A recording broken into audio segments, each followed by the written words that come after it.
현대의학이 발달해서 새로운 수술이 성공할 때마다 한 사람이 병에서부터 치료되지만 수천 명, 수만 명이 치료받을 수 있는 새로운 길이 열리고 있습니다. 또 새로운 약이 성공을 해서 한 사람의 병이 치료되었을 때 또 다른 많은 환자들의 병이 치료될 수 있는 가능성이 열리고 있습니다. 옛날에는 이 간이 병이 들면은 죽을 수밖에 없었습니다. 그런데 어떤 의사가 간 이식에 성공함으로써 그 뒤에 많은 이 간으로 인한 환자들이 간 이식을 해서 생명을 건지고 있습니다. 옛날에 심장이 병들면 고칠 수가 없었습니다. 어떤 한 의사가 심장 수술에 성공하고 또 심장 이식에 성공함으로써 많은 심장병 환자들이 치료받을 수 있는 길이 열리고 실제로 치료를 받고 있습니다. 제가 어렸을 때만 해도 이 폐결핵에 걸리면 죽는 사람들이 많았습니다. 그래서 어른들이 뭐라고 말했는가 하면 폐병에 걸리면 집에 있는 돈이란 돈은 다 쓰고 죽더라, 이런 말씀을 하셨습니다. 지금은 약이 워낙 많이 이렇게 개발이 되어서 약을 빼먹지 않고 꾸준하게 먹으면 폐결핵은 완치되는 병으로 지금 인식이 되고 있습니다. 아직 인간이 전혀 정복하지 못한 병이 하나 있는데 그것은 바로 죽음이라는 병입니다.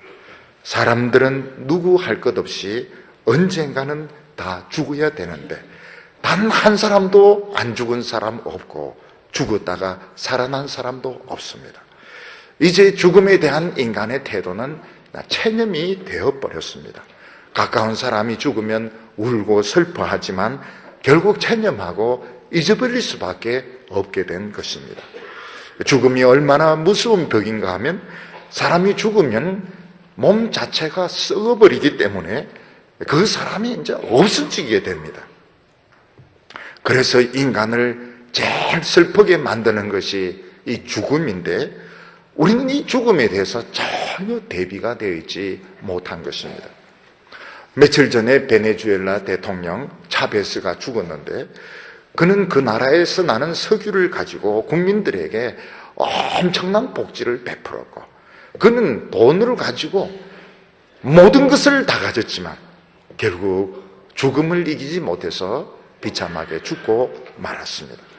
사도 바울은 죽음에 대해서 이런 이야기를 했습니다. 사망아 너의 이기는 것이 어디 있느냐? 사망아 너의 쏘는 것이 어디 있느냐? 이렇게 말했습니다.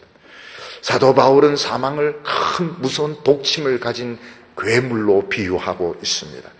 이 괴물은 그 독이 있는 뿔로 사람들을 찔러서 죽음으로 끌고 갑니다. 부자도 끌고 가고 권력자도 끌고 가고 머리가 좋은 천재도 끌고 가고 젊은이 어린 아이들 누구 할 것 없이 끌고 가고 있는데 엄청난 고통을 주면서 끌고 가고 있습니다. 어느 누구도 이 사망을 이긴 사람이 없고 사망을 이길 수 있는 그런 길을 열어놓은 사람이 없었습니다.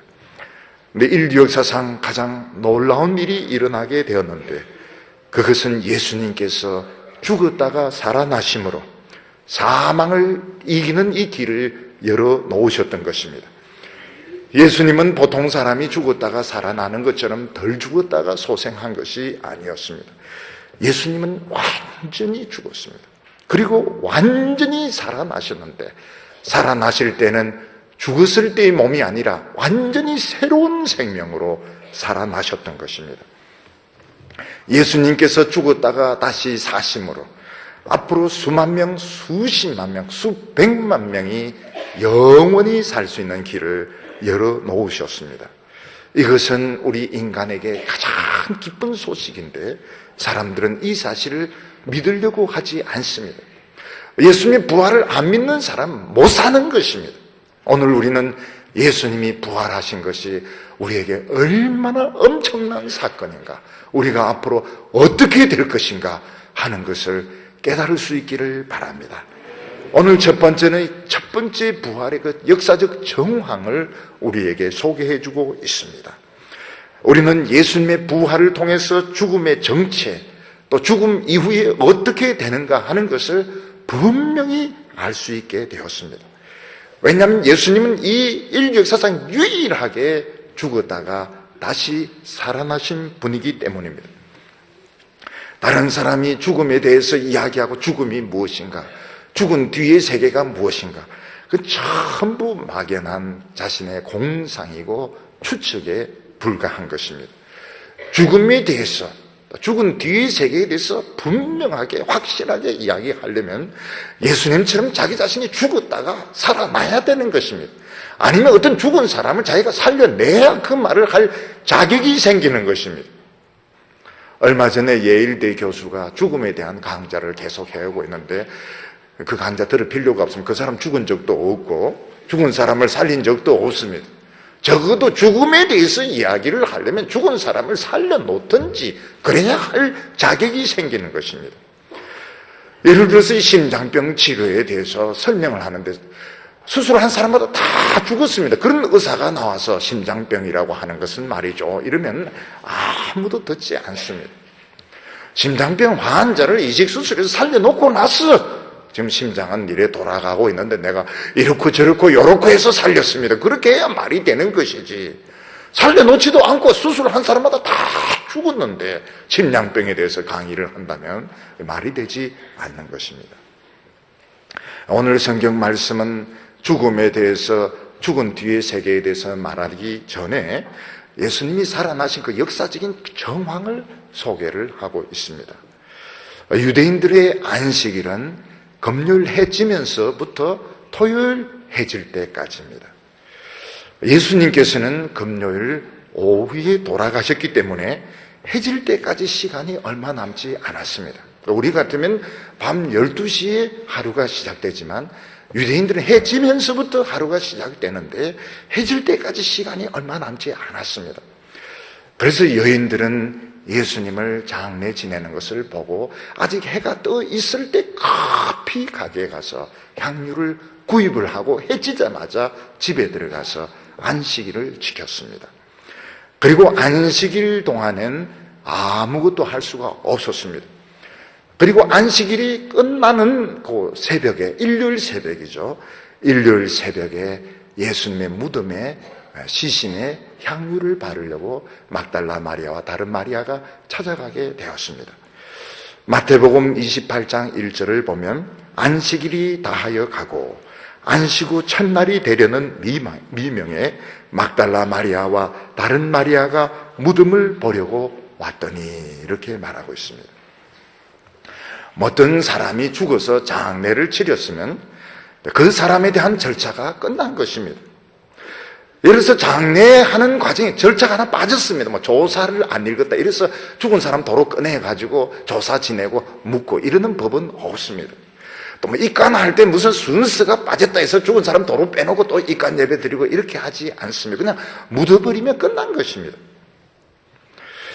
그런데 예수님을 믿는 여인들은 예수님의 장례가 끝났는데도 불구하고 예수님의 시신에 향유를 바르지 못했다, 이래서 향유를 들고 예수님의 무덤을 찾아가게 된 것입니다.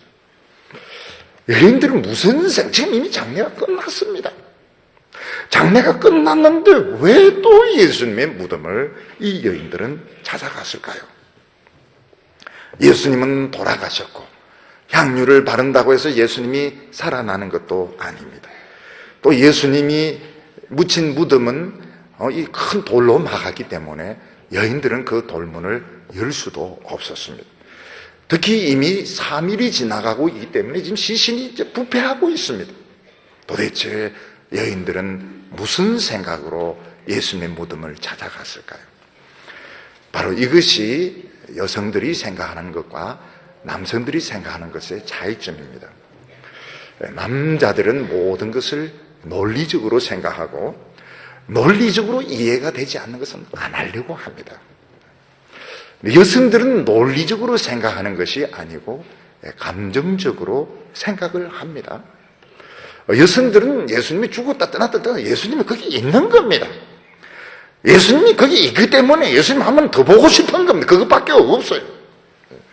남자들은 예수님은 돌아가셨다, 모든 것 다 끝났다, 가서 뭐 기름 발라봐야 예수님도 빛나는 것도 아니고 살아나는 것도 아니고 우리 먹고 살 길이나 찾자. 남자들은 그렇게 생각하는데 여성들은 그 예수님이 거기 있다는 겁니다. 죽었든지 살았든지 그분은 예수님이고 예수님이 있기 때문에 거기 가야 되는 것이고 예수님 하면 더 보고 싶은데 누가 무슨 말을 하겠느냐는 것입니다. 책을 읽거나 드라마를 볼 때 남자들은 결과에 관심을 가집니다. 그래서 제일 중요한 게 그 주인공이 죽었느냐 살았느냐. 그래서 죽었다 살았다 말 안 하고 질질 끄면 뒤로 막 넘어갑니다. 이놈이 죽었는지 살았는지 왜 이리 질질 끄는 거야. 죽었으면 죽었구나 책 딱 듣고 죽었구나. 그리고 이제 그 책 끝나는 것입니다. 여성들은 죽었냐 살았냐 이게 보다 그 과정이 중요한 겁니다. 죽는 그 과정 이런 걸 중요하게 생각하기 때문에 죽었느냐 살았냐 이건 중요한 질질 끌면 끌수록 좋은 겁니다. 여인들이 왜 이미 예수님은 돌아가셨는데 제자들은 한 명도 안 오고 왜 이 여인들이 무덤을 찾아갔을까? 그것은 남자들은 이해하지 못합니다. 여성들은 그분은 예수님 죽었든지 살았든지 그분은 예수님이고 우리 예수님 한번 더 보고 싶다면 더 보고 싶은 겁니다. 향유를 한번 더 바르고 한번 더 보고 싶은 것입니다. 그 돌을 어떻게 옮기느냐? 여성들은 그 생각 안 합니다. 그냥 계속 있는 거예요. 그 남자 지나가면 옮겨달라고 하면 되는 겁니다. 그 군병들이 지키고 있는데 어떻게 하냐? 갈 때까지 거기 기다리고 있으면 되는 겁니다. 뭐 힘들 거 아무것도 없어요. 여인들은 그냥 아무 생각 없이 그냥 무모한 그런 생각으로 무덤을 찾아갔다가 예수님께서 사망을 이기시고 부활하신 그 역사적인 현장을 보게 된 것입니다. 하나님의 놀라운 기적을 체험하는 사람은 이성적으로 따지고 재고 이러는 사람들이 아닙니다. 그냥 막 무모할 정도로 믿고 맡기고 따라가니까 결국 놀라운 기적의 현장을 보게 되는 것입니다. 오늘 2절부터 보면 큰 지진이 나며 주의 천사가 하늘로서 내려와 돌을 굴려내고 그 위에 앉았는데 그 형상이 번개같고 그 옷은 눈같이 희근을 수직하던 자들이 저를 무서워하여 떨며 죽은 사람과 같이 되었더라고 말씀하고 있습니다. 무덤을 찾아간 여인들이 무엇부터 봤는지는 모르겠습니다. 오늘 성경을 보면 다 본 것처럼 이렇게 설명을 하고 있는데 다 봤는지 끝나고 나서 가서 봤는지 그거는 분명치가 않습니다.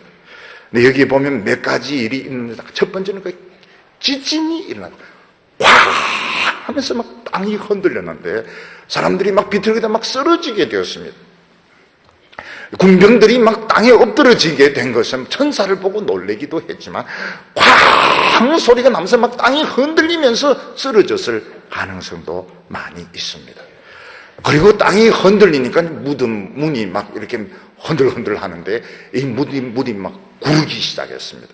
이걸 성경은 천사가 굴러버렸다고 말하고 있습니다. 그리고 거기를 지키던 군인들은 완전히 겁에 질려서 사색이 되어서 벌벌벌 떨고 있었던 것입니다.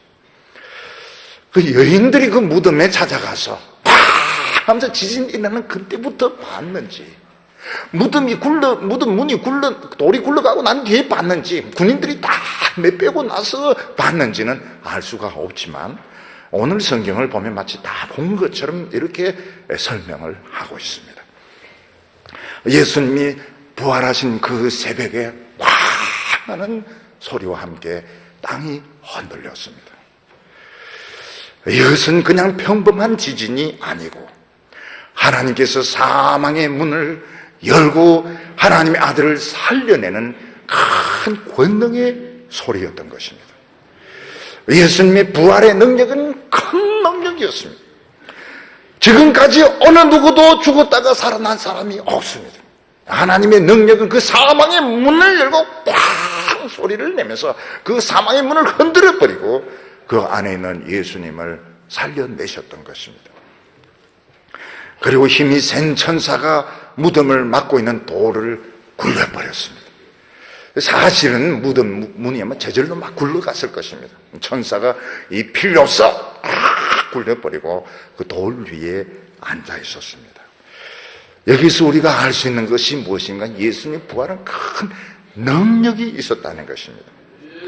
예수님께서는 뭐 반 죽은 것도 아니고 산 것도 아니고 이러다가 정신이 든 것이 아니고 완전히 죽었습니다.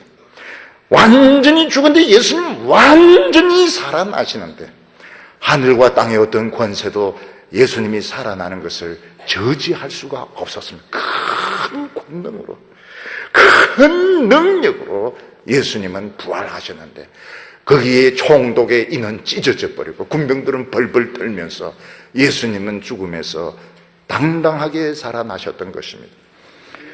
그리고 예수님의 부활은 너무나도 아름다웠습니다.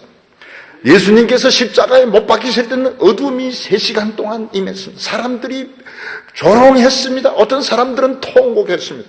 예수님께서는 너무너무 목이 말라서 내가 목마르다 그렇게 외쳤습니다. 그러나 예수님의 부활은 너무나도 아름다웠고 빛나고 번개 같은 옷을 입은 천사들이 나타나서 무덤 문을 열었고 그 무덤의 현장을 지키고 있었던 것입니다. 예수님의 무덤은 영광스러웠습니다. 우리가 이 천주교하고 개신교하고 좀 비교할 때 천주교는 이 십자가의 고통에 초점을 막 맞춥니다. 지금도 천주교에서 쓰는 십자가는 예수님 지금도 막 달려 있습니다. 근데 기독교는 그 고통도 우리는 충분히 믿지만 우리는 이 부활의 능력, 부활의 감격에 더 초점을 맞춥니다. 그래서 옛날에는 우리가 사순절이라는 말을 안 썼어요. 사순절이라는 말을, 우리 어렸을 때는 사순절이라는 말을 안 썼습니다. 이게 이상하게 천주교하고 이게 막 가까워지면서 이 사순절이라는 말을 이 개신교 안에서도 많이 쓰는데 옛날에는 사순절이라는 말을 쓰지 않아요. 오순절이죠. 오순절이라는 말을 쓰고 부활절이라는 말을 쓰고 예수님이 십자가에 못 박혀 죽은 이게 이제 지금 막 개신교와 천주교가 지금 막 혼동이 되고 있는데 좀 지금도 많이 쓰고 있어요. 쓰고 있고 뭐 꼭 나쁜 것은 아니지만은 초점은 분명히 다릅니다. 우리는 예수님이 십자가에 못 박히고 다 우리는 그거 보면서 막 가슴 아프기도 하고 울기도 하지만 역시 부활의 능력이, 부활의 축복이 너무너무 좋은 것입니다. 예를 들어서 어느 집 어머니가 수술을 받을 때 보면 그 잽니다. 안에 있는 암덩어리를 끄집어냅니다. 막 피를 흘린다. 그것도 다 우리가 인정하지만 수술 다 끝나고 난 뒤에 상처가 아물고 우리가 기뻐하고 서로 포옹할 때 얼마나 좋습니까? 그래서 우리의 이 초점은 부활의 권능, 부활의 영광에 더 초점을 맞추고 있는 것입니다. 요즘 부활절이 이제 주일날 해서 사람은 많이 모이는데 자꾸 사람 동원에 신경을 쓰고 이제 헌금 거두는데 자꾸 신경 쓰는데 이건 참 잘못 생각하고 있는 것입니다. 부활은 능력입니다. 권세고 축복이고 사망의 세력, 사탄의 세력, 어떤 세력도 이길 수는 하나님의 능력인 것이지 이건 뭐 사람의 숫자나 헌금 거두는 것으로 이야기할 수가 없는 것입니다. 오늘 두 번째는 예수님의 부활이 어떤 의미를 가지는가 하는 것입니다. 예수님은 인간으로서 죽었다가 첫 번째로 살아난 케이스에 속합니다. 예수님은 우물쭈물하다가 반쯤 죽었다가 반쯤 살아났다가 그래서 사신 것이 아니고 완전히 운명하셨습니다. 그리고 사망의 권세를 정정당당하게 이기고 부활하셨는데 예수님이 이렇게 부활하셨다면 예수님은 우리 모두도 부활할 수 있게 된 것입니다. 그런데 예수님은 죽은 사람을 전부 다 데리고 부활하신 것이 아니라 혼자 딱 부활하셨습니다. 이건 예수님의 부활이 대표의 성격이 있다는 것을 말합니다. 예수님께서 다 혼자 사셨습니다. 사망의 권세를 깨뜨려 기왕 사실 것 같으면 한 1000명, 10,000명 데리고 나오면 좋은데 다 혼자 살아서 나오신 것은 대표의 원리 때문에 그렇습니다. 이스라엘 백성들은 1년에 한 번씩 대제사장이 지성소에 들어가서 속죄의 피를 뿌립니다. 그러니까 이스라엘 백성들은 1년에 한 번씩 갱신을 하는 겁니다. 이스라엘 백성들의 생명은 이 대속죄일 한 번씩 갱신이 되어서 그들은 이제 살게 되는데 대제사장이 이 피를 뿌리는데 흠이 있으면 죽습니다. 죽으면 밧줄을 가지고 끌어내야 됩니다. 그러면 이스라엘 백성들의 죄는 용서가 안 된 겁니다. 그래서 이스라엘 백성들은 대제사장이 지성소에 들어가서 하나님 앞에 피를 뿌릴 때에 그가 살아서 나오는 것이 굉장히 중요합니다. 살아서 나와야 이스라엘 백성들의 죄가 다 용서가 된 것입니다. 예수님께서는 십자가 위에 죽으심으로 혼자 하늘의 지성소에 올라가시고 거기서 대제사장으로 살아서 돌아오셨습니다. 이것은 예수님의 십자가가 우리의 죄를 해결하는데 완전히 성공한 것을 의미하는 것입니다. 숫자가 중요한 것은 그 의미가 중요한 것입니다. 사람들이 죽는 것은 노화 현상 때문에 죽는 것이 아니고 죄 때문에 죽는 것입니다. 예수님은 십자가 위에 죽으시고 그 피를 가지고 하나님의 지성소, 하늘의 지성소에 올라가서 우리의 죄에 대한 완전한 용서를 받아가지고 살아가지고 다시 오셨습니다. 만약 예수님이 살아서 나오지 못한, 무덤에서 나오지 못하셨더라면 우리의 죄는 그대로 있는 겁니다. 그래서 사도 바울은 그리스도께서 다시 살아서 나오지 못하셨다면 우리의 믿음도 헛것이라고 말했습니다.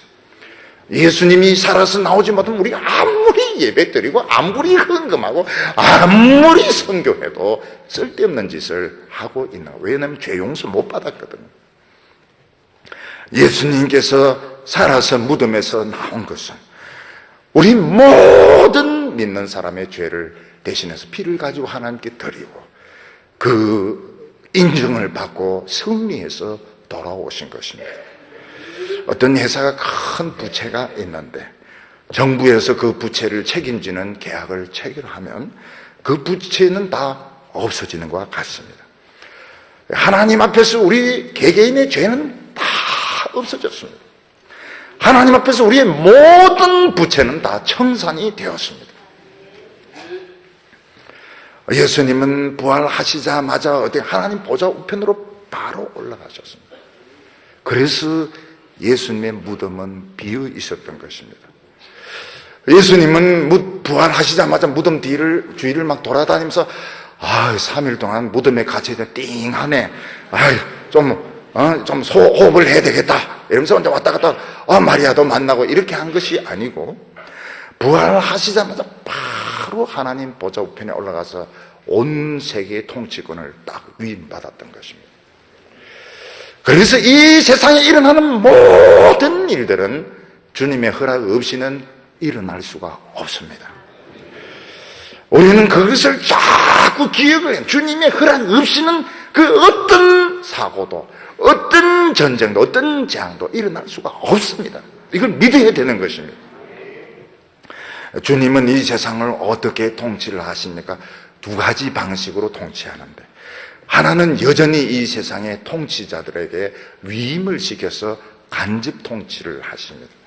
이 세상의 대통령, 왕, 총리 이런 사람 예수님 몰라도 예수님은 그들을 통치자로 세워서 그들로 하여금 나라를 다스리게 하십니다.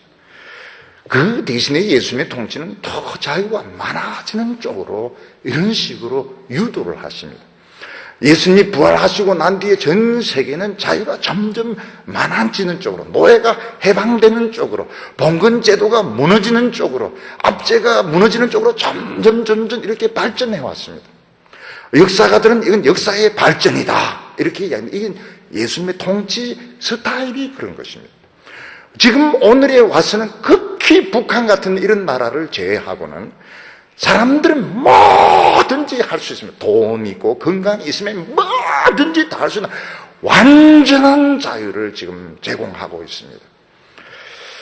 그렇게 하는 이유는 예수님이 자신이 있는 겁니다. 복음이 있기 때문에, 성령의 능력이 있기 때문에 죄질 사람들은 마음껏 죄지어라. 그러나 내 백성들은 말씀 붙들고 믿음으로 산다. 자신감이 있기 때문에 막 풀어놓는 것입니다. 마음대로 살도록 내버려 두시는 것입니다. 미국 같은 나라도 보면 방탕하게 사는 사람은 엄청나게 방탕하게 살지만 젊은이들 가운데 크리스찬도 그렇게 안 삽니다. 크리스찬들 보면은 그렇게 안 합니다. 청소년 캠프에 봉사하고 막 경건하게 살도록 예를 씁니다. 예수님은 이 세상을 여전히 여러 통치자들에게 맡겨서 간접 통치를 하고, 교회는 주님이 직접 다스리는데 말씀과 성령을 주셔서 부흥의 역사를 일으키게 합니다. 그 예수님의 통치의 핵심은 교회의 영적 부흥에 있습니다. 교회에 있는 사람들이 너무 지금 정치에 지금 빠져 있습니다. 정치에 너무 지금 빠져 있는데 사실 정치가 할 수 있는 것이 많지가 않습니다. 오히려 교회가 해야 될 일이 많습니다. 지금 같은 이런 때에 교회가 해야 될 일이 훨씬 더 많습니다. 자꾸 너무 정치적으로 이렇게 보는데 그 정치적인 것은 이거는 아웃사이더인 것입니다. 그리고 예수님의 모든 말씀이 사실인 것이 입증이 되었습니다. 예수님은 자신이 말씀하시던 대로 죽은 가운데서 살아나셨습니다. 예수님이 자신이 말씀하시는 대로 살아났다는 건 지금까지 예수님이 하신 말씀이 전부 사실이라는 것입니다. 예수님은 사람이 죽은 뒤에는 천국과 지옥이 있다는 것을 분명히 말씀하셨습니다. 그리고 인류 마지막 역사 때 모든 인간은 심판을 받는 영원한 영생과 영원한 지옥으로 그 운명이 갈라진다고 말했습니다. 이 예수님 자신이 이야기를 하셨습니다. 그런데 놀라운 것이 무엇인가 하면 예수님은 부활하셨는데 부활하시는 모습을 본 사람은 아무도 없었던 것입니다. 심지어는 부활하고 난 뒤에도 그 즉시 본 사람은 없었습니다. 예수님의 부활은 순간적으로 딱 일어났던 것 같아요. 예수님은 순간적으로 부활하시면서 하나님 보좌 우편으로 올라가셨기 때문에 부활하는 그 모습을 비디오로 찍은 것도 없습니다. CCTV로 찍은 것도 없습니다. 요새 같으면 무덤 안에 CC 카메라 딱 깜빡깜빡 이렇게 하면 딱 예수님이 살아나는 거 찍혔을 텐데 그런 거 없습니다. 예수님은 무덤에 머물러 있을 필요가 없었던 것입니다. 그리고 예수님이 이렇게 부활하셨을 때 그 옷이 이렇게 개켜져 있었다 이렇게 했는데 그건 이렇게 개인 것이 아닙니다. 둘둘 말하는데 몸이 싹 빠져나가는 것이었습니다. 사람들은 이게 이제 무엇인지 모르는데 천사가 이제 설명을 하고서야 알았던 것입니다. 여인들에게 너희가 십자가에 못 박히신 예수를 찾는구나. 그가 그 말씀하신 대로 살아나셨다. 그가 누우셨던 곳을 보라. 예수님은 없습니다. 예수님은 지극히 높은 자리로 올라가셨기 때문에 거기 있을 필요가 없었고 천사들이 거기 현장을 지키고 있었던 것입니다. 예수님은 부활하신 뒤에 악한 자를 한 명도 만나지 아니하셨습니다. 우리 같으면 이 대제사장 너 좀 한번 만나보자. 예수님 그럴 필요가 없었습니다. 왜냐하면 지극히 높은 자리에 오르셨기 때문에 그들은 예수님 이제 건드릴 수도 없고 가까이 올 수도 없었고 예수님은 오로지 우리 믿는 자들에게 복음을 맡기셨던 것입니다. 5절에 보면 천사가 여자들에게 일러 가로되 너희는 무서워 말라. 십자가에 못 박히신 예수를 너희가 찾는 줄을 아노라. 그가 여기 계시지 않고 그의 말씀하시던 대로 살아나셨느니라. 와서 그의 누우셨던 곳을 보라 하면서 예수님이 누우셨던 곳을 보여주는데 예수님의 수의는 개켜져 있었고 예수님의 몸은 빠져나가서 거기에 없었던 것입니다. 예수님은 부활하실 때 나사로가 살아났던 것처럼 죽기 전의 상태로 살아나시지 아니하셨습니다. 부활이 뭔가 하면 사람 완전히 죽었다가 다시 살아나야 되는데 다시 살아날 때는 완전히 새로운 몸으로 새로운 재질로 살아나야 됩니다. 아프지도 않고 늙지도 않고 죽지도 않는 새로운 몸으로 살아나는 것이 부활입니다. 죽기 전에 상태로 살아나는 소생이라 그러죠. 소생. 사람이 거의 다 죽은 줄 알았는데 다시 살아나는 건 소생한다 그래요. 부활은 완전히 새로운 몸으로 살아나는 것입니다. 그래서 예수님은 부활의 첫 열매입니다. 다른 사람이 살아난 것과 틀립니다. 성경의 복음서를 보면 제자들이 예수님을 잘 몰라봤던 것을 알게 됩니다. 그 엠마오로 가던 제자들은 예수님과 한참 동안 갔는데도 예수님인 줄 몰랐습니다. 갈릴리 호수에서 물고기를 잡던 제자들도 예수님인 줄 몰랐습니다. 물론 너무 새벽이니까 눈이 부시고 이래서 예수님인 줄 모를 수도 있었지만 예수님의 모습은 조금 변하셨던 것입니다. 우리도 부활하면 조금 변합니다. 조금 많이 변합니다. 할머니들은 할머니로 부활한다 그러면 사양할 겁니다. 안 됩니다. 20살로 안 됩니다. 18살로 오케이. 18살인데도 점은 빼주시기를 바랍니다. 굉장히 복잡해요. 점도 빼줘야 되고 흉터도 없애줘야 되고 그런 거 없습니다. 18살, 20살 이런 거 없습니다. 변하는데 나이에 제한이 없는 그런 모습으로 변하게 됩니다. 이 달라요. 몸이 달라요. 우리 몸이 지금 이 몸이 아닙니다. 장애를 입은 분들은 물론이죠. 장애가 없는 아주 온전한 몸으로 부활을 하게 됩니다. 머리가 너무 빠진 분들도 그런 거 상관없이 그냥 지금 불편한 대로 사시기를 바랍니다. 추우면 모자 좀 쓰시고 이렇게 해서 잘 견디시기를 바랍니다. 그때는 다 해결이 될 줄로 믿습니다. 예수님이 부활하신 뒤 막 빛나는 모습도 있었고 빛이 안 나는 모습도 있었습니다. 사도 바울이 다메섹으로 가다가 만난 예수님은 태양 같은 그 빛이 나는 모습이었습니다. 근데 제자들이 만났던 예수님은 또 그런 모습은 아니었습니다. 그래서 모습에 빛을 낼 수도 있고 안 낼 수도 있고 그런 것 같아요. 그리고 예수님은 공간의 제약을 받지 아니하셨습니다. 문이 닫혔는데도 들어오시고 하나님 보좌 우편에 올라갔다가 바로 찾아오시고 그러면서도 못자국이 있었습니다. 장자국도 있었습니다. 몸은 다른데 흉터는 영원히 가지고 계셨던 것입니다. 그리고 예수님은 제자들과 함께 구운 생선도 잡수셨습니다. 음식도 잡수셨습니다. 이 부활한 몸은 우리와 차원이 완전히 틀립니다. 그래서 우리 성도들이 죽을 때는 그냥 죽는 것에 이 몸을 씨로 심는 겁니다. 마치 씨앗은 비슷하게 생겼지만 거기서 이제 꽃이 피고 열매가 맺히면 단 꽃이 피고 열매가 맺히는 것처럼 우리는 지금 씨앗을 가지고 있는 것입니다. 우리는 죽을 때 이걸 심습니다. 심고 영광스러운 새로운 몸으로 태어나게 되는데 그때는 우리도 예수님 같이 조금 변합니다. 조금 많이 변합니다. 저를 몰라보실까봐 또 명함을 또 많이 만들어 놔야 될 것 같은데 조금 변한데 많이 멋있어지죠.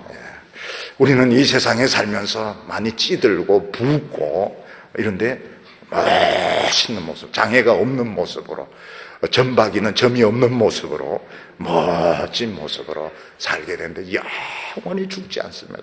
영원히 병들지 않습니다. 천사는 여인들에게 예수님이 부활했다는 소식을 제자들에게 전하라고 했습니다. 7절에 또 빨리 가서 그의 제자들에게 이르되 그가 죽은 자 가운데서 살아나셨고 너희보다 먼저 갈릴리로 가시나니 거기서 너희가 배우리라 하라. 보라, 내가 너희에게 이르노니라. 보라, 내가 지금 분명히 이야기했지. 예수님이 부활하셨다는 사실을 분명히 이야기했지. 이거 알리라. 못 봤습니다. 예수님 부활하신 거 못 봤습니다. 그렇지만 내가 분명히 이야기했는데 가서 알리라고 말했습니다. 못 봐도 알리라는 것입니다. 이 복음은 옛날에 희년과 관계가 있습니다. 이스라엘 백성들은 50년이 되면은 모든 부채가 청산이 되고 종으로 팔려갔던 사람들은 돌아오게 됩니다. 그때 이 희년이 딱 되면 대제사장이 나팔을 부르게 됩니다. 대제사장이 나팔을 불면 친구들, 동생들이 막 달려가서 종으로 붙들려 있는 자기 오빠, 자기 친구들 그냥 무조건 데리고 오면 됩니다. 대제사장의 희년 나팔이 불었다 이 사실을 이야기하고 그냥 데리고 오면 됩니다. 아무도 붙잡을 수가 없습니다. 나팔을 불었다 이것만 이야기하고 데리고 오면 되는 것입니다. 그래서 이사야서에 보면 복음을 들고 산을 넘는 자의 발이 아름답다 이렇게 말했습니다. 붙들려 있는 사람들에게는 희년의 나팔 소리가 기쁜 소식이었습니다. 오늘 신약시대 때는 예수님이 부활하셨다는 것이 기쁜 소식입니다. 누구든지 예수님이 부활하셨다는 소식을 듣기만 하면 그는 죄의 사슬에서 억압의 사슬에서 풀려나게 됩니다. 우울증 때문에 또 여러 가지 질병으로 고통받는 예수님이 부활하셨다 믿으라. 믿으면 거기서 풀려나게 됩니다. 북한에 있는 동포들에게 예수님 부활하셨다, 그 그냥 전하기만 하면 되는 것입니다. 전하기만 하면 부활의 능력이 나타나게 됩니다. 예수님은 처음 설교하면서 눈먼 자는 보고 저는 자는 걸으며 억눌린 자가 자유함을 얻게 될 것이며 가난한 자에게 복음이 전파된다고 말했습니다. 그러면서 이 은혜의 해, 이 축복의 해를 증거해라는데 이게 바로 희년인 것입니다.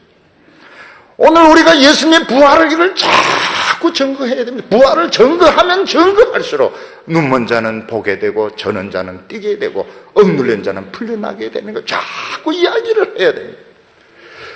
미국에서 이 흑인들이 이게 노예 해방에서 그걸 자꾸 이야기합니다. 해방되었다, 해방. 그걸 자꾸 모르면은 저절로 이렇게 억압의 종속이 되게 되는 것입니다. 천사는 너희들이 받든 안 받든 거 중요하지 않다. 그냥 전하기만 하면 된다고 말을 했습니다. 오늘 세 번째로 보면 예수님이 막달라 마리아를 만나 주셨습니다. 8절과 9절 보면 그 여자들이 무서움과 큰 기쁨으로 무덤을 빨리 떠나 제자들에게 알게 하려고 다름질할세 예수께서 저희를 만나 가라사대 평안하뇨 하시거늘 여자들이 나아가 그 발을 붙잡고 경배했다고 말하고 있습니다. 예수님은 이미 과거의 예수님이 아니었습니다. 예수님은 수많은 천사들을 호령하며 산자와 죽은 자의 주님이 되셨습니다. 이제 마귀와 불신자들은 예수님을 찌르기는커녕 근처에 올 수도 없는 지극히 높은 분이 되셨습니다. 그 예수님께서는 이 막달라 마리아 무모할 정도의 열심을 가지고 무덤을 찾아왔던 여인들을 친히 만나 주셨습니다. 이미 천사들이 내가 분명히 이야기했으니 가서 전해라 하는데 예수님은 또 다시 오셔서 이 여자들을 만나 주셨습니다. 그 이유는 이 여자들의 그 믿음, 이 여자들의 그 사랑을 예수님께서 인정을 하셨기 때문입니다. 하나님께서는 나를 종기 여기는 자는 나도 그를 종기 여기고 나를 업신 여기는 자는 나도 업신 여긴다고 말씀을 하셨습니다. 예수님께서 부활하신 후에 제일 먼저 만나주신 사람은 바로 이 막달라 마리아 이 여자였던 것입니다. 예수님께서는 저희를 만나서 평안하느냐고 물어보셨습니다. 여기서 평안하냐 하는 것은 근심과 걱정이 없느냐 그런 뜻이 아닙니다. 예수님의 제자들 이 여인들은 예수님이 십자가 죽고 난 뒤에 평안이 없어졌습니다. 하늘이 무너지는 것 같았고 그들의 믿음은 산산이 깨어지는 것 같았습니다. 근데 지금 너무 이상한 이야기를 듣고 있습니다.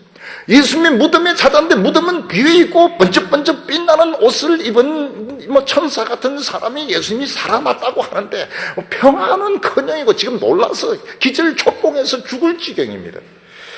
근데 예수님께서는 너희가 평안하냐 이렇게 물어보셨습니다. 이것은 내가 너에게 이제부터 평안을 주겠다는 것입니다.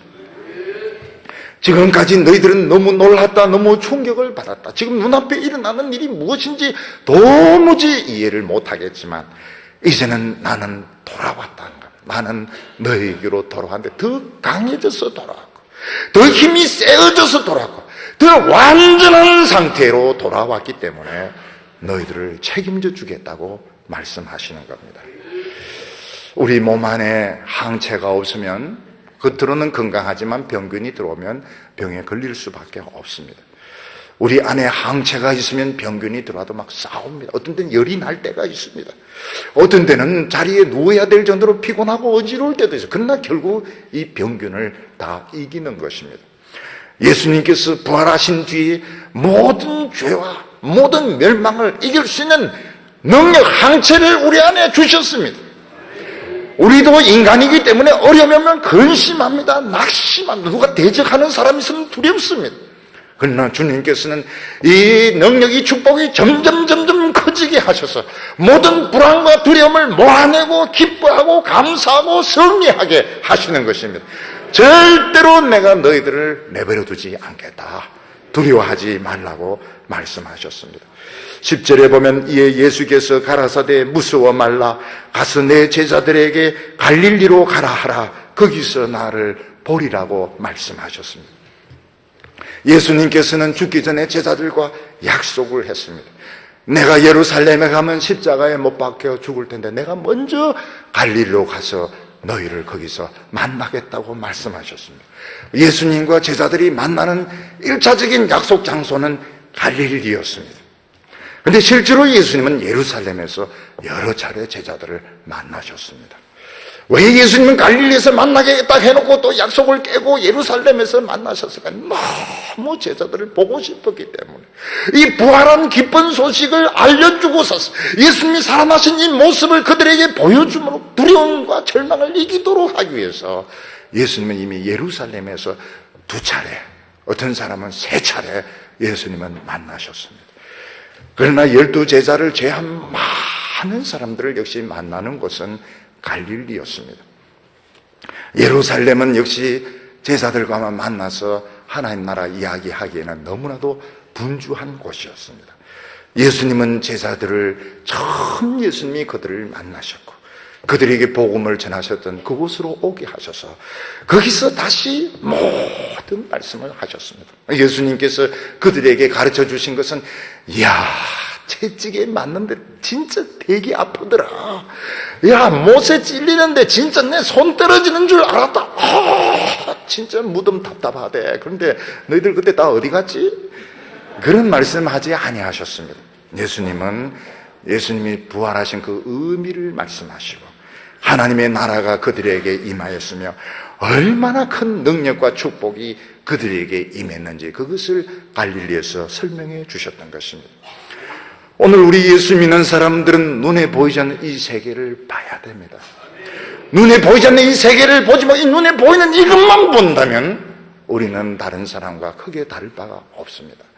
예수님께서 제자들을 갈릴리에서 만나신 것은 사람들이 보지 못한 그 세계, 그 믿음의 세계, 이 사탄의 세계를 이기는 믿음의 세계를 보도록 하기 위해서 갈릴리에서 만나 주신 것입니다.